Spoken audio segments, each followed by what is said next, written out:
kita hidup di dunia ini tidak lepas dari dosa, ya.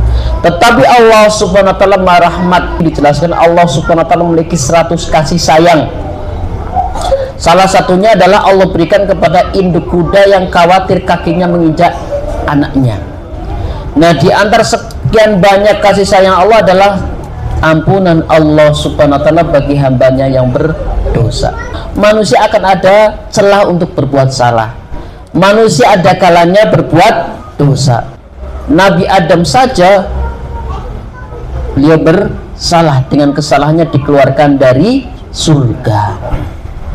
Tapi Nabi Adam alaihissalam berdoa meminta ampun kepada Allah, Rabbana zalamna anfusana wa illam taghfir lana wa tarhamna lanakunanna minal khasirin. Jadi di antara kasih sayang besar yang Allah berikan kepada hambanya adalah ampunan bagi hambanya yang berdosa. Nah, Rasulullah SAW masih dalam Sahih Muslim dijelaskan kebahagiaan Allah subhanahu wa ta'ala melihat hambanya yang bertobat. Jadi Rasulullah SAW melihat, menceritakan ada seorang yang sedang melakukan perjalanan, kemudian untanya hilang, padahal di atas untanya ada perbekalan. Ketika mencari kesana kemari, lelah, tertidur dan bangun kembali, untanya kembali, perbekalannya utuh. Saking bahagianya, pemuda tersebut ngomong, ya Allah, engkau adalah hambaku dan aku adalah Tuhanmu. Kebalik saking senangnya. Itulah kebahagiaan Allah subhanahu wa ta'ala melihat hambanya bertobat. Lebih bahagia daripada pemuda tersebut sampai salah ngomong. Kemudian cerita kedua, betapa bahagianya Allah yang melihat hambanya bertobat.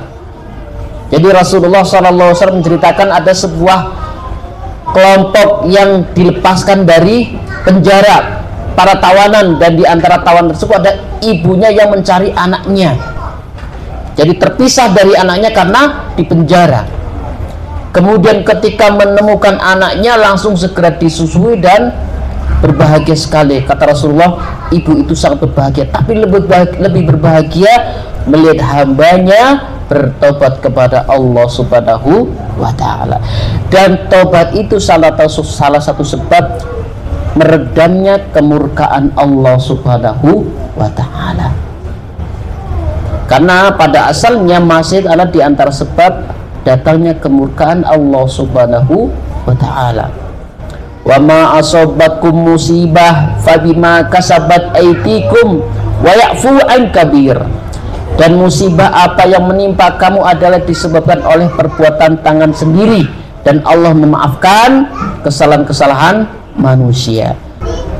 Qul ya ibadiyalladzina asrafu ala anfusihim la taqnatu min rahmatillah innallaha yaghfirud dzunuba jami'an innahu huwal ghafurur rahim. Katakanlah, wahai hamba-hambaku yang melampaui batas terhadap diri mereka sendiri, janganlah kamu berputus asa dari rahmat Allah. Sesungguhnya Allah mengampuni dosa-dosa. Sesungguhnya yang Allah maha pengampun lagi maha penyayang. Jadi kenapa Bapak Ibu sekalian rahmati Allah subhanahu wa ta'ala, Allah maha luas ampunannya. Tidak mungkin kita hidup di dunia tidak pernah bersalah. Sebaik-baik orang yang bersalah adalah dia senantiasa bertobat. Dan Allah subhanahu wa ta'ala juga sudah menyiapkan pintu ampun yang sangat luas.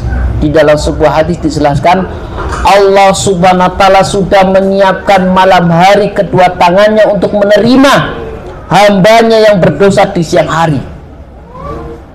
Dan Allah menyediakan atau membuka tangannya di siang hari untuk menerima hambanya bertobat ketika dia berdosa di malam hari.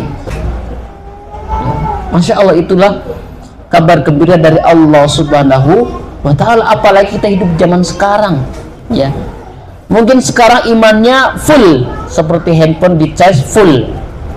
Nanti perjalanan mulai berkurang. Bahkan kita sudah berusaha di rumah, sholat 5 waktu sudah, tahajudnya sudah, sedekahnya sudah, terkadang tidak sengaja.